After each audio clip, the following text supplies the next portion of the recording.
ప్రకారంగా ఈ సమావేశాలు ముగిసే లోపు అప్పుల మీద మీరు చర్చ పెట్టండి. వాస్తవాలు రాష్ట్ర ప్రజలకు తెలవాల్సినటువంటి అవసరం ఉంది. దయచేసి మా ప్రివిలేజ్ మోషన్ ను మీరు అలో చేయాలని చెప్పి మిమ్మల్ని కోరుతా ఉన్నాం.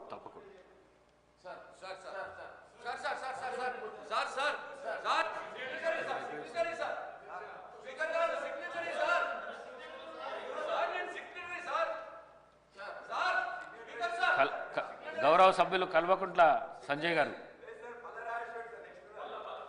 కల్వకుంట్ల సంజయ్ గారు సార్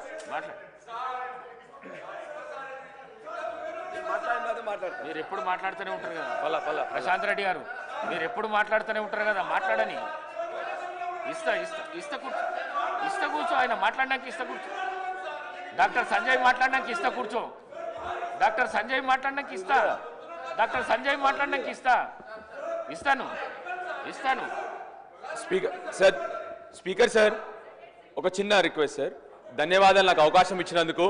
నాకు తెలుసు this is at your description అని, కానీ నా ధర్మంగా నా సీనియర్స్ ఇద్దరు ఉన్నప్పుడు వాళ్ళు మాట్లాడుతున్నప్పుడు నా ధర్మం కాదు సార్. నాకంటే సీనియర్ శాసనసభ్యులు మాజీ మంత్రులు ఉన్నప్పుడు నా ధర్మంగా నా పార్టీ సీనియర్ శాసనసభ్యులు ఉన్నప్పుడు వాళ్ళకి అవకాశం ఇవ్వాల్సిందిగా మేము రిక్వెస్ట్ చేస్తా ఉన్నాను సార్. క్వశ్చన్ నెంబర్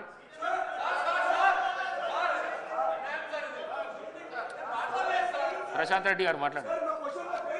వివేకానందర్ మీరు మీ సీట్లో పోయి కూర్చోండి. మీ సీట్లో పోయి కూర్చోండి.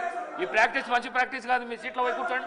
ప్లీజ్ మీ సీట్లో పోయి కూర్చోండి. ఏమైంది? కూర్చోండి అధ్యక్ష. సీట్లో కూర్చోండి.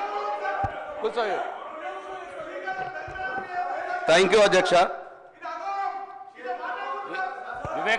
వివేకానంద గారు ఇది మంచి ప్రాక్టీస్ కాదు. సీనియర్ శాసనసభ్యులు మీరు మాటికి ముందు వెళ్ళకొస్తున్నారు. కూర్చోండి. ప్లీజ్ కూర్చోండి.